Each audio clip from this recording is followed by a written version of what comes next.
ஆன்லைன்ல அதுக்குள்ள ஐபிஎல் 27க்கான பரபரப்பு ஆரம்பிச்சிருக்கு. பிகாஸ் ரிஷப் பந்த் இப்ப எல்எஸ்ஜி கேப்டன்சி ரோல்லேருந்து ஸ்டெப் டவுன் பண்ணியிருக்காரு. இதை தொடர்ந்து இன்னொரு 3 கேப்டன்ஸுமே வந்து கேப்டன்சி ரோல்லேருந்து ஸ்டெப் டவுன் பண்ண போறதா இப்போ ரிப்போர்ட்ஸ் வந்திருக்கு. அண்ட் ஹர்திக் பாண்டியா ட்ரேட் விஷயத்துல இன்னொரு 1 or 2 months தேவைப்படும். அதுக்கப்புறமா தான் கிளாரிட்டி கிடைக்கும்னு நினைச்சா இட்ஸ் ஆல்மோஸ்ட் கன்ஃபார்ம். பிகாஸ் நிறைய ரிப்போர்ட்ஸ் வர ஆரம்பிச்சிருக்கு. ஹர்திக் பாண்டியாவுக்கும் எம்ஐ மேனேஜ்மெண்ட்டுக்கும் ஒரு பெரிய விரிசல் ஏற்பட்டிருக்கு. எதனால அப்படிங்கறத இந்த வீடியோல பேசுவோம். ஸோ வீடியோ கண்டிப்பா இன்ட்ரெஸ்டிங்கா இருக்கும். மறக்காம வீடியோ லைக் பண்ணிட்டு சேனலுக்கு சப்ஸ்கிரைப் பண்ணிக்கோங்க. இப்போ வாங்க வீடியோ தெரிஞ்சுக்கலாம். நேத்திக்கு மேட்ச் பத்தி ஃபர்ஸ்ட் பார்த்தலாமா. GT and RR qualify to முலான்பூர்ல ப்ளே பண்ணியிருந்தாங்க. ஸோ ஜிடி இந்த மேட்சை கம்ஃபர்டபுளாக வின் பண்ணி இப்போ ஃபைனல்ஸ்க்கு முன்னேறி இருக்காங்க. ஸோ ஜிடி அண்ட் ஆர்சிபி இதுதான் வந்து டைட்டில் டிசைடிங் கிளாஷாக இருக்க போது. 2011 வேர்ல்ட் கப் ஃபைனலில் டாஸ் 2 வாட்டி கால் பண்ணியிருப்பாங்க. அதே மாதிரி நேத்திக்கு மேட்ச்லையுமே டாஸ் 2 வாட்டி கால் பண்ணியிருப்பாங்க. ஆக்சுவலி வேர்ல்ட் கப் ஃபைனலாவது கிரௌட் நாய்ஸ் ஹையா இருந்ததுனால குமார் சங்கக்காரா என்ன சொன்னார்னு கேட்கல. ஆனால் நேத்திக்கு மேட்ச்ல அப்படிலாம் எதுவும் கிடையாது. டாஸ் ரெஃப்ரிக்கு நம்ம ரியான் பராக் என்ன சொன்னார்னு கேட்கல. ஸோ ரியான் பராக் ஹெட்ஸ்ன்னு சொல்லியிருக்காரு போல. ஆனால் கீழே லேண்ட் ஆனது வந்து டெயில்ஸ். ஸோ அப்படியே ஸ்மூத்தாக கண்டினியூ பண்ணியிருந்தாங்கன்னா இப்போ ஜிடி தான் ஆக்சுவலி டாஸ் வின் பண்ணியிருக்கணும். அண்ட் நம்ம சுமன் கில் என்ன சொன்னார்னா நான் பேட்டிங் தான் சூஸ் பண்ணியிருப்பேன் அப்படின்னு சொல்லியிருந்தாரு. ஆனால் திரும்ப டாஸ் வந்து போட்டாங்க. அப்போ ரியான் பராக் திரும்ப ஹெட்ஸ்ன்னு சொன்னார். அண்ட் ஹெட்ஸில் தான் லேண்ட் ஆச்சு. ஸோ அதனால வந்து ரியான் பராக் டாஸ் வின் பண்ணி பேட்டிங் சூஸ் பண்ணாரு. ஒன்ஸ் அகைன் இதுக்கு பேபி பாஸ் சூரியவன்ஷியோட ஒரு ஆட்டத்தை பார்த்தோம். 96 runs ஆஃப் 47 balls ஸ்கோர் பண்ணியிருந்தாரு. ஸோ டிப்பிக்கல் சூரியவன்ஷி இன்னிங்ஸ் மாதிரி இல்லை. ஏன்னா அந்த பவர் பிளே வந்து பெருசாக அடிக்க முடியல. ஏன்னா 15-20 balls கொஞ்சம் டைம் எடுத்தாரு. பால் சரியா மீட் ஆகல. அதுக்கப்புறம் சூரியவன்ஷி பட்டையை கிளப்பினாரு. And earlier Jaiswal Jurel out ஆனதுனால நம்ம சங்கக்காரா சூப்பராக ஒரு மாஸ்டர் ஸ்ட்ரோக் பண்ணியிருப்பாரு. ஸோ திரும்ப ஒரு பேட்டர் அமிச்சு அவுட் ஆகிறதுக்கு பதிலாக நம்ம ஜடேஜாவை சென்ட் பண்ணுவோம் சொல்லி நம்பர் 4ல ஜடேஜா நேத்திக்கு வந்தாரு. அண்ட் ஜடேஜா நல்லா ப்ளே பண்ணிட்டு இருந்த மாதிரி இருந்துச்சு. அந்த மொமெண்டம் வந்து லூஸ் பண்ணாமல் வந்து ஹி டுக் இட் ஆன். அந்த பவர் பிளே வந்து ரொம்ப நல்லாவே மேக்ஸிமைஸ் பண்ணாங்க. பட் அவர் வந்து அன்கம்ஃபர்டபுளாக இருந்தார். அவருக்கு ஒரு எல்போ இன்ஜுரி இருக்கு போல. அதனால வந்து ஜடேஜா 8th ஓவரில் வந்து ஹி வாக்ட் ஆஃப் ரிட்டையர்டுன்னு சொல்லி உள்ள போயிட்டாரு. ஜடேஜா எப்படியுமே அந்த மிடில் ஓவர்ஸ்ல டேஞ்சரஸாக இருக்க மாட்டாரு. அண்ட் கைண்ட் ஆஃப் அவர் ஜாபையுமே பண்ணி கொடுத்துட்டாரு. ஒரு 34 runs ஸ்கோர் பண்ணியிருந்தார் 19 balls-ல.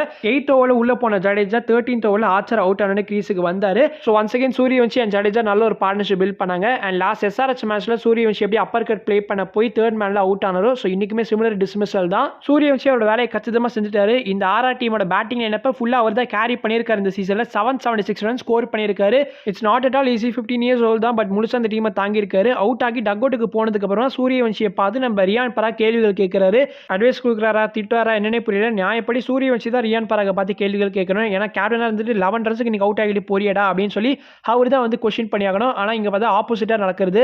ஆர்ஆர் இந்த சீசனில் பண்ண ஒன் ஆஃப் த குட் திங்ஸில் கண்டிப்பாக டான் அண்ட் ஃபெரேரா மென்ஷன் பண்ணியாகணும். டான் அண்ட் ஃபெரேராவோட மாஸ்டர் கிளாஸ் இன்னைக்கு நம்ம பார்த்தோம். ரஷீத் கானுக்கு எதிராக ஃபைனல் ஓவர் 26 runs அவரோட பேட்லேருந்து வந்துச்சு.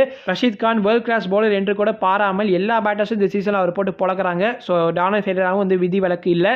இந்த சீசனில் நல்லா பண்ண கேப்டன்ஸ் 2 பேருமே அவங்களோட டீம்ஸை வந்து சக்ஸஸ்ஃபுல்லாக கொண்டு போயிருக்காங்க. இப்போ ஃபைனல்ஸில் இந்த 2 டீம்ஸும் ப்ளே பண்ண போகிறது நினச்சா எனக்கு ரொம்ப ஹாப்பியாக இருக்குது. ஸோ ஜிடி அண்ட் ஆர்சிபி நம்ம ஜிடியோட கேப்டன் சுப்மன் கில் என்னதான் வந்து கொஞ்சம் ஓவராக பண்ணாலுமே அவரோட மேனரிசம் அதெல்லாம் கொஞ்சம் ஆட்டிடியூட்லாம் காமிச்சாலுமே அஸ் அ பேட்டராக பார்க்குறப்போ அவர் வந்து வேற லெவலாக தாங்க தெரியுறாரு. இன்னைக்கு மேட்ச்லேயே ஒரு செஞ்சுரி ஸ்கோர் பண்ணாரு.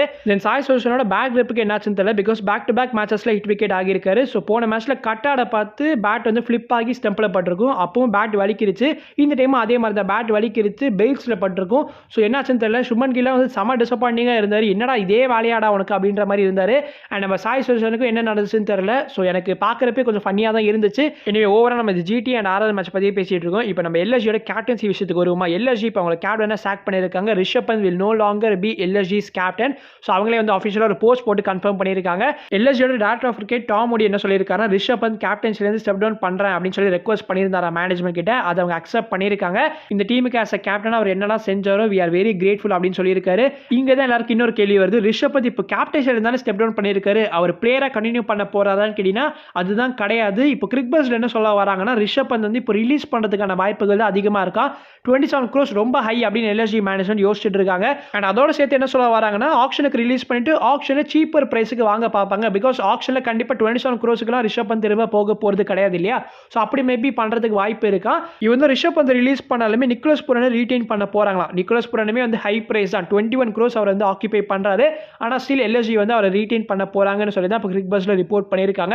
ஆக்சுவலி இது ரொம்ப குவிக்கான டிசிஷன். ஏன்னா எல்எஸ்ஜியோட சீசன் முடிஞ்சே வந்து ஒரு 10 நாள் கூட ஆகியிருக்காதுன்னு நினைக்கிறேன். ஆனால் அதுக்குள்ளே வந்து கேப்டன்சிலேருந்து வந்து ரிஷப் பந்த் சாக் பண்ணியிருக்காங்கன்னு சொல்ல முடியாது. ஏன்னா ரிஷப் பந்த் ரெக்வஸ்ட் பண்ணியிருக்காங்கன்னு சொல்லி ஆஃபிஷியலாக போஸ்ட் ரிலீஸ் பண்ணியிருக்கிறதுனால நம்ம அதிலே ஸ்டிக் ஆன் பண்ணிக்கலாம். அண்ட் இப்போ ரிஷப் பந்தை தொடர்ந்து இன்னொரு 3 கேப்டன்ஸுமே அவங்களோட கேப்டன்சி ரோல்லேருந்து ஸ்டெப் டவுன் பண்ண போகிறதா இப்போ குஷன் சர்க்கார் அப்படிங்கிற டைம்ஸ் ஆஃப் இந்தியா ஜேர்னலிஸ்ட் வந்து சொல்லியிருக்காரு.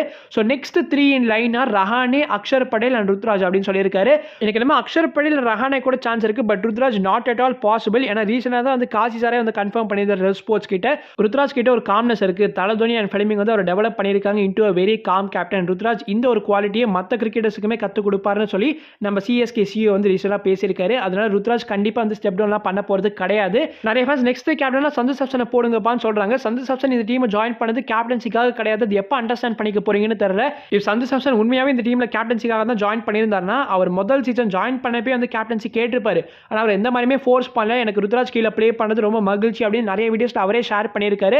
ஒன்லி பாசிபிள் சினாரியோ என்னன்னு பார்த்தோன்னா இப்போ ரிஷப் பந்த் எப்படி தன்னைத்தானே அவர் கேப்டன்சி ரோல் வந்து ரிலீஸ் பண்ணிக்கிட்டாரோ அதே மாதிரி ருத்ராஜுமே வந்து மேனேஜ்மெண்ட் கிட்ட பேசி டிஸ்கஷன்ல இருந்து எனக்கு இந்த கேப்டன்சி வேணாம், என்னோட பேட்டிங் அஃபெக்ட் ஆகுது அப்படின்னு சொல்லி ஏதாவது பண்றதுக்கு தான் பாசிபிலிட்டி இருக்கே தவிர கண்டிப்பா டீம் மேனேஜ்மெண்ட்டோ இல்ல மற்றவங்களோ யாரும் ஃபோர்ஸ் பண்ண போறது கிடையாது.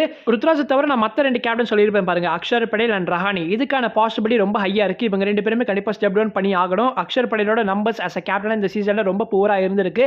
100 ரன்ஸ் ஸ்கோர் பண்ணியிருக்காரு 9 இன்னிங்ஸ்ல. Strike rate 112. Most of the இன்னிங்ஸ்ல டாப் 5 தான் பேட் பண்ணியிருக்காரு. ஸோ கண்டிப்பா புவர் நம்பர்ஸ் தான். பவுலிங்ல 10 விக்கெட்ஸ் எடுத்திருக்காரு. இன்கேஸ் கேப்டன்சில ஒரு சேஞ்ச் தேவைப்படுதுன்னா அப்போ கேஎல் ராகுலுக்கு போறது பெட்டர்னு தோணுது. அண்ட் கேகேஆரோட கேப்டன் அஜின்காரனை பார்க்க வந்தானா இந்த சீசன் ஆரம்பிக்கிறதுக்கு முன்னாடி பிரஸ் கான்ஃபரன்ஸ்ல எல்லா கிரிட்டிக்ஸையும் போட்டு பேஷ் பண்ணிட்டு இருந்தாரு.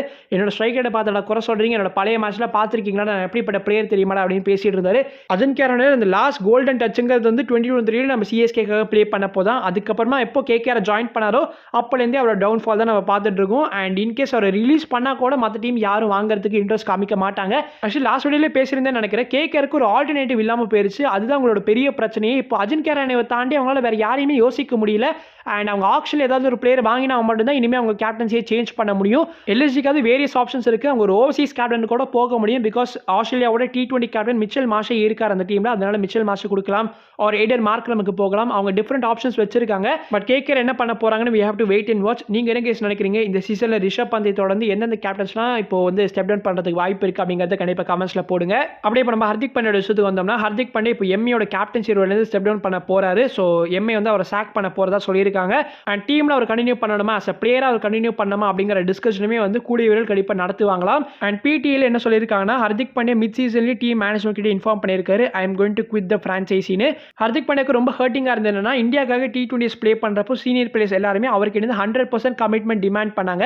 ஆனால் ஹர்திக் பாண்டியா கேப்டனா இருக்கிறப்போ எம்ஏயோட கேப்டனா இருக்கிறப்போ சீனியர் பிளேயர்ஸ் யாருமே வந்து அந்த ஃபேவரை ரிட்டர்ன் பண்ணல. புரியும்படி சொல்லணும், எம்ஏயோட கேப்டனா ஹர்திக் பாண்டியா இருக்கிறது மோஸ்ட் ஆஃப் த சீனியர் பிளேயர்ஸ்க்கு பிடிக்கல. அது யாருங்கிறது ஆப்வியஸ்லி we don't know. உங்களுக்கு தெரிஞ்சா வந்து அது நீங்களே மனசுக்குள்ள வச்சுக்கோங்க, யாருக்கும் சொல்லாதீங்க. கோச்சிங் ஸ்டாஃப்மே வந்து நிறைய விஷயங்கள் ரெக்கமெண்ட் பண்ணியிருக்காங்க. டீம்ல வந்து இது சேஞ்ச் பண்ணுங்க, அது சேஞ்ச் பண்ணுங்கன்னு டேட்டாவெல்லாம் பேக் பண்ணி நிறைய விஷயங்கள் வந்து கோச்சஸ் ரெக்கமெண்ட் பண்ணியிருக்காங்க டீமோட பெட்டர்மெண்ட்காக. பட் எந்த ஒரு பிளேயருமே அதை ஃபாலோ பண்ணல. ஒன் ஃபேமிலின்னு சொல்லிட்டு நல்லா இருந்த குடும்பம் ஹர்திக் பாண்டியா உள்ள போயிட்டு ஒரு பெரிய வாரே கிரியேட் பண்ணிட்டாரு. அண்ட் இப்போ எம்ஏ செலக்ட் பண்ண போற நெக்ஸ்ட் கேப்டன் கண்டிப்பா ரோஹித் சர்மாவோட பிளெஸிங்ஸ் இருக்குன்னு சொல்றாங்க. அதான் ரோஹித் சர்மா வந்து டிசைட் பண்ணுவாராம், மேனேஜ்மெண்டோட சேர்ந்து டிஸ்கஸ் பண்ணி அவர் தான் அந்த நியூ கேப்டனை செலக்ட் பண்ண போறான்ற மாதிரி என்டிடிவில ரிப்போர்ட் பண்ணியிருக்காங்க. ஆக மொத்தம் ஹர்திக் பாண்டியா ரிலீஸ் ஆக போறது ஆல்மோஸ்ட் கன்ஃபார்ம்ன்ற மாதிரி ஆகிருச்சு.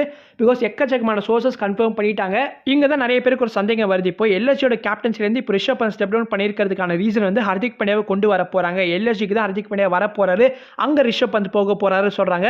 இது not at all possible. First of all Rishabh பந்தோட வேல்யூ வந்து 27 crores, Hardik Pandya is just 16.35 crores. Value match ஆகுதோ இல்லையா அதெல்லாம் மேட்டர் கூட கிடையாது. ஆக்சுவலி ரிஷப் பந்த் யாருமே 27 crore ட்ரேட் பண்ண போறது கிடையாது. ஸோ ஆப்வியஸா this trade will not happen. இன்னொரு ட்ரேட் என்ன பாசிபிள்னா Nicholas Pooran to MI and Hardik Pandya to LSG. இது ஏன் பாசிபிள்னு தோணுதுன்னா நிக்கோலஸ் புரன் எம்ஏயோட நிறைய சிஸ்டர் பிரான்சைஸிக்காக ப்ளே பண்ணிட்டு இருக்காரு. அதனால எம்ஏயுமே வந்து எப்படியாவது ஒரு கொண்டு வரணும் தான் பார்த்துட்டு இருக்காங்க. ஆனா இப்போ வரைக்கும் அது நாட் பாசிபிள்ன்ற மாதிரியே இருக்கு. பட் இப்போ ஒரு சான்ஸ் கிரியேட் ஆகிருக்கு. ஆனால் நிக்கோலஸ் புரன் இந்த ஐபிஎல் சீசன்ல ஒரு பெரிய மிஸ்ஃபேரா தான் இருந்திருக்காரு. அவருக்கு இருந்து பெரிய ரன்ஸ் எதுவும் பார்க்கல. அதனால கண்டிப்பா ட்ரேட் பண்றது is not a good option. எம்ஏல இருக்கக்கூடிய சோர்சஸ் என்ன பிலீவ் பண்றாங்கன்னா ஹர்திக் பாண்டியா கேப்டனா இருக்கிறது மட்டும் பிரச்சனை கிடையாது. The problem runs deeper then captaincy. மற்ற சக்சஸ்ஃபுல் டீம்ஸ் மாதிரி எங்களால் பவர் பிளே யூஸ் பண்ணிக்க முடியல, பவர் பிளேல ரன் ஸ்கோர் பண்ண முடியலன்னு சொல்லி எம்ஏல இருக்கக்கூடிய ஒரு சோர்ஸ் பிலீவ் பண்றாங்க. ஸோ நீங்க என்ன நினைக்கிறீங்க இந்த விஷயங்கள்லாம் பத்தி? எம்ஏல இருந்து ஹர்திக் பாண்டியா லீவ் ஆக போறாரா இல்லையா அப்படிங்கிற உங்களோட கருத்துக்களை மறக்காம கமெண்ட்ஸ்ல ஷேர் பண்ணுங்க. நான் உங்களை அடுத்த வீடியோ சந்திக்கிறேன். அது வரைக்கும் பீஸ், சியர்ஸ், பாய்.